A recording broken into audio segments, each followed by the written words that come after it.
How the say goes, some animals are more equal than others. That is Animal Farm by George Orwell. If you don't know that book, please go check it out because it is the epitome of the description of what South Africa is today. Hello everyone, my name is Clantis and welcome to the clan. So without further ado, let's get into this video. But before I get into the video, please smash me the like button because guys, you know the like button, it does what to the channel? It goes and fetch more members of the clan. And I want to welcome everybody that is new to this channel, and I hope you came with your two IQs to rub them together so that you can spark your own opinions about whatever we are discussing on this channel. Of course, this channel is all about Senzo Mewa murder trial, but because the court is on recess and therefore there is no videos that are coming from Rata's courtroom at the North Gauteng High Court. But other than that, there are other news that are taking place in the country. Remember, we learned for the first time that you can actually go to a court, make an application to block your arrests, and yet I thought Section 9 of the Constitution says we are all equal before the law. Turns out, nah.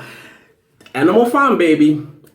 Animal Farm, some are more equal than others. That is why the former Speaker of Parliament, after being accused of corruption and money laundering, she went and tried to block her arrest. A whole court process took place. I thought the court was just going to reject this application and quote or maybe even cite Section 9 of the Constitution, but no, a whole court process took place. Of course, she did lose because at the end of the day, she handed herself over to the police. But before handing herself over to the police, Nosiviwa Mapisa Ngakula, the former Speaker of Parliament, and then she went and resigned as a Member of Parliament and Speaker of Parliament, I suppose. But I don't think that is what happened. Remember, guys, we are in the election season. So, of course, the governing party is not going to find itself defending or even protecting one of their comrades being accused of heinous crimes like corruption and money laundering. So somebody was like, yo, you are not going to let us be in public defending you, so you better resign.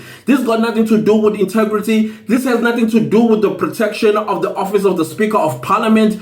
As some of you may know, the reason why she is a Speaker of Parliament to begin with, remember the unrest that took place in 2021, but prior to the unrest in 2021, guess what she was accused of? Of human trafficking. Remember, she brought some Congolese girl allegedly into one of the South African military planes, and she excused it allegedly by saying, oh no, this is my house helper, I take her everywhere with me.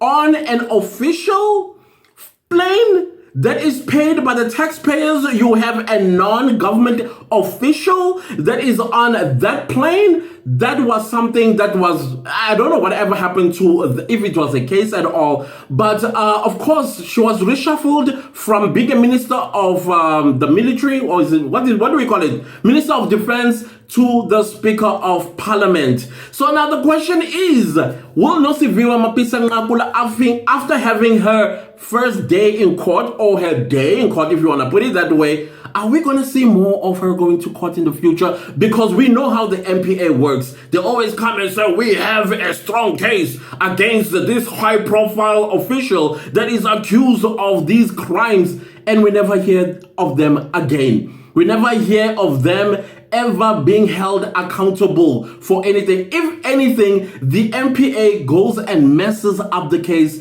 to a point where a court of law is left now with its hands tied by throwing the entire matter out of the court. Basically, they get acquitted and they will never be prosecuted again, even if they were guilty of what they were charged with. But because of the mess that was taking place in these investigations, the court had no any other choice but to throw the matter out, and they walk free, scot-free. I'm not afraid of Nosiviwa Mapisa Ngakula not having a day in court. The ones that I'm fearful of is the MPA. Do they really have a strong case against her? Do they? And I know as well this whole PR stunt by the ruling party by making sure that they don't stand behind her, because we know they would have long stood behind her the moment that she was accused. The whole of Parliament would have stood up in the vote of no confidence and voted no. Now, because they're in the election season, they all were going to vote that she be removed. Every one of them. It was going to be unanimous. So somebody maybe tapped on the shoulder and said, girl, we are going to vote against you if you are not going to resign, because we are not going to lose these elections. Because all of this has to do with the elections. Whether we like it or not, it's all about elections. All of this just came at the wrong time. And I'm sure whoever tapped on the shoulder and said, resign, may have came back to her and said, listen, after the elections, trust us, this matter will be all done. It will be gone. Nobody's going to prosecute you. You're going nowhere near jail for that matter. So anyways, Miss Nosivia Mapasangakula did go to a commercial crimes court at the Pretoria Magistrates Court, where she was granted bail of 50,000 rand with condition. I think the condition is just that she must hand over her passport. Okay, fine. As you guys know, that the onus was on her to prove that she is not a flight risk. She's also not a person that is not going to attend her matter when it goes to trial and things of that nature. I think that is Schedule 5 of the Criminal Procedure Act 51 of 1977. So indeed, even the MPA did not oppose her bail application. As a matter of fact, they said they are not going to oppose the bail because health reasons. Is this Shabri Sheikh 2.4? Yep, there's 2.3 and 2.2, by the way, in case you are not aware. This will be Shabri Sheikh 2.4. Now her age was brought into the fore, as well as her health. Apparently, they even went as far as saying that the chronic medication that she's taking is not conducive for her to be incarcerated. And in my mind, I'm like, how many people with chronic illnesses that are taking chronic medication and being in prison is not conducive for their health, and probably dying, if not suffering, currently in prisons in South Africa? Animal Farm, I tell you. Animal Farm, I tell you. I found it quite interesting when the MPA said, well, she's not a flight risk. And in my mind, I'm like, but this is the same lady who went to court to try and block all this process. And she's not a flight risk. Okay, fine. She can hand over her passport. Where's Bushiri today? I'm just asking questions because clearly from what we have learned, there is a corridor that is opened to high-profile people to escape through if they are caught with their hands in the cookie jar. Where are the Guptas? Who opened that corridor? Where is Bushiri? Who opened that corridor? Thabo Bester and Nandimama Kutumana, who opened that corridor? Why should they open the same corridor for Nosivia Mapisa Ngangula, I'm asking. It's just a question that is asked by my friend, hi invisible friend. Yeah, it's like, why wouldn't they? Without a passport. But okay, fine, I don't think she is a flight risk. Personally, I don't think she is a flight risk. But I do think that this matter is going to disappear because she is stand accused of 12 counts of corruption and 1 of money laundering. So without making this video too long, what do you guys think about this entire Nosivia Mapisa Ngangula matter? Do you think it's going to see the light of day in the High Court? Well, I want to drop names of so many people that stood accused of similar crimes that were or are in the governing party currently.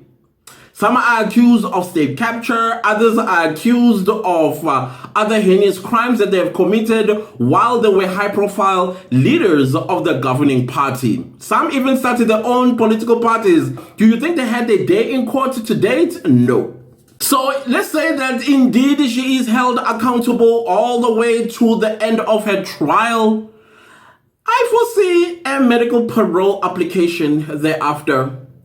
We know this. We've seen this movie play itself out so many times. So many times. So definitely South Africa is the epitome of the animal farm. Some are more equal than others. So if you have a loved one that has a chronic illness and they are incarcerated or even sentenced, shame, they are going to suffer. Nobody is going to care who on earth they are. But no, the high-profile people that actually are leading in the governing party, it's not conducive for them to be incarcerated, let alone being in custody. That is what you are voting for on the 29th of May. If you are not careful, you are nobody. They are everything. They are above the law. You are not. If you get incarcerated right now, you will not even be able to block your arrest. You will not. You are not going to be given that opportunity. We didn't even know this was happening in South Africa, that I can actually block my own arrest by having a whole court process. Wow. In a democracy, would Section 9 of the Constitution of this country that says we are all equal before the law, should I read it for you? I have the Constitution of the Republic of South Africa, Act 108 of 1996. Let's go to Section 9 of the Constitution, which is also known as the Equality Clause.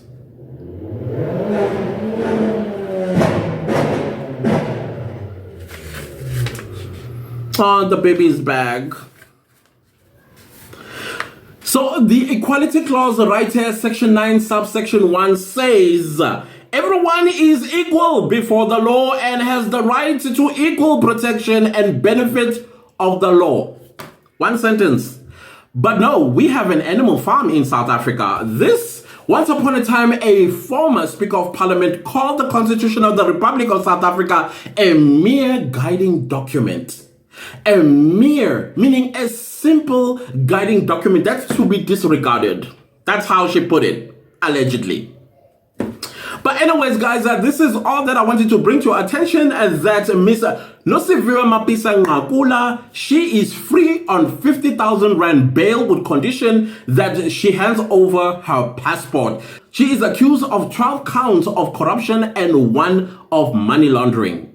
Will she see her day in court? Meaning the High Court, basically. That's what I mean. Oh, well, we'll see. Anyways, if you like the video, give it a like. If you didn't like the video, give it a like. Anyways, do subscribe to my YouTube channel and don't forget to click the bell notification so that you get notified every time I upload a new video. Thank you so much to everybody that's super thanking the channel and supporting it financially. I highly appreciate you guys so very much.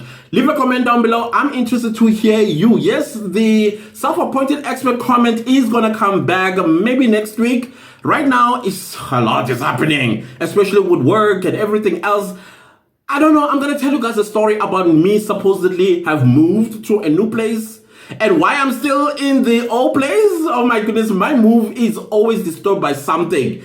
But anyways, you know, things do happen. It's life. I'm trying my level best to actually accept this. Anyways, guys, please also share this video far and wide. I'll see you next time with a new video. Goodbye. Now, looking at all these factors, the Act is very clear, and Section 8 capital A of the Act has indicated that the court must consider these factors and weigh it up with the evidence presented to the court. The Section 9 of the Criminal Procedure Act regulating is very clear and indicate to the court that the court must weigh up the interest of justice against the right of the applicant in this matter and her personal right to freedom and any prejudice she might suffer if bail is not granted and she is detained. Considering all these factors has been prescribed by the Act, case law that was provided to the court. What is important for the court to consider is also the address of the state in this matter, that the applicant handed herself over to the police, that she is willing, and this is an address from Advocate Kerr Phillips, willing to hand in her passport. The state has addressed the court that they are not opposing her release on bail because she's not considered a flight risk, and the state has considered her health as one of the conditions not opposing bail in this matter. Looking at all these factors and weighing all these factors, the court is then satisfied that the applicant did acquit herself of the onus, that it is in the interest of justice that she be released on bail.